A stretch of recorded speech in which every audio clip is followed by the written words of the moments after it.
Assalamualaikum warahmatullahi wabarakatuh. Perkenalkan, nama saya Sucitra, mahasiswi dari Universitas Megareski Makassar, program studi S1 Farmasi alih jenjang.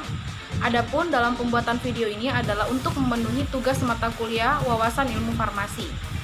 Di sini saya akan menjelaskan 3 poin. Yang pertama, definisi farmasi, sejarah kefarmasian, ketiga bentuk pendidikan kefarmasian. Langsung saja kita masuk. Yang pertama yaitu ada definisi farmasi. Apa itu farmasi? Jadi, farmasi berasal dari bahasa Yunani yaitu pharmakon yang berarti racun atau obat. Sedangkan definisi dari farmasi adalah ilmu yang mempelajari cara meracik, memformulasi, mengidentifikasi, membuat, mengkombinasi, menganalisis, serta menstandarkan obat.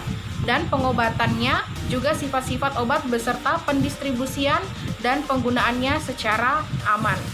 Kita masuk poin kedua yaitu sejarah farmasi. Bagaimana sih sejarah farmasi itu? Jadi bisa kita lihat pada gambar berikut adalah bahwa ilmu kefarmasian belum dikenal oleh dunia pada zaman Hippocrates atau yang lebih dikenal dengan sebutan Bapak Ilmu Kedokteran yaitu pada tahun 460 sebelum Masehi sampai dengan 370 sebelum Masehi. Pada peradaban itu, seorang dokter memiliki banyak tugas, tidak hanya mendiagnosa suatu penyakit yang diderita sang pasien, tetapi ia juga mempersiapkan ramuan atau meracik obat seperti halnya seorang apoteker. Seiring dengan perkembangannya zaman dan ilmu pengetahuan kesehatan, problematika dan pengadaan obat menjadi semakin rumit, baik karena formulanya dan cara pembuatan obat tersebut. Oleh karena itu dibutuhkan seseorang yang dapat mendalami keahlian dalam pembuatan dan peracikan obat. Sehingga pada tahun 1940 sebelum Masehi, Raja Jerman Frederick menyadarinya dan memberikan perintah untuk memisahkan dengan resmi antara kedokteran dan farmasi. Perintah tersebut sekarang dikenal dengan Decree to Silos.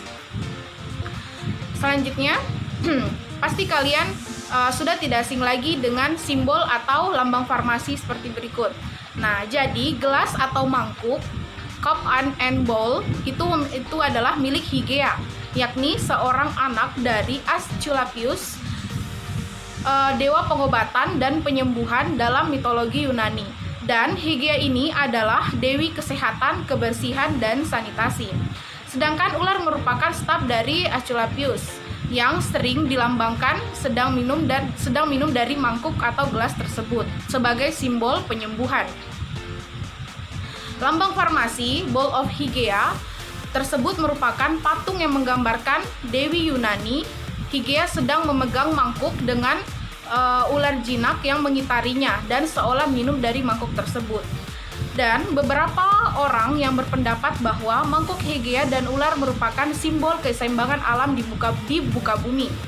Ular menggambarkan pasien yang bebas memilih untuk mengobati dirinya sendiri atau tidak. Menurut kepercayaan Yunani kuno, ular yang melilit pada mangkuk menggambarkan kebijaksanaan dan kesembuhan. Lanjut adalah poin terakhir yaitu jenjang pendidikan kefarmasian. Jadi jenjang pendidikan kefarmasian yang pertama itu dimulai dari SMK atau Sekolah Asisten Apoteker. Di negara Indonesia, besar peranan pendidikan menengah farmasi dan sangat dibutuhkan dan diperlukan baik di apotik maupun di rumah sakit. Selanjutnya adalah program diploma farmasi.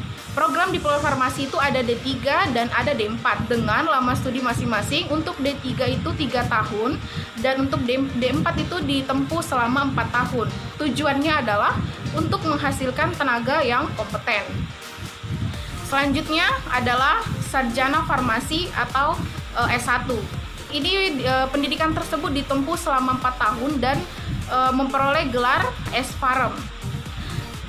Yang keempat adalah magister. Lama pendidikan ditempuh yaitu 2 tahun. Selanjutnya profesi apoteker. Lama pendidikan 1-2 tahun tergantung dari kebijakan universitasnya.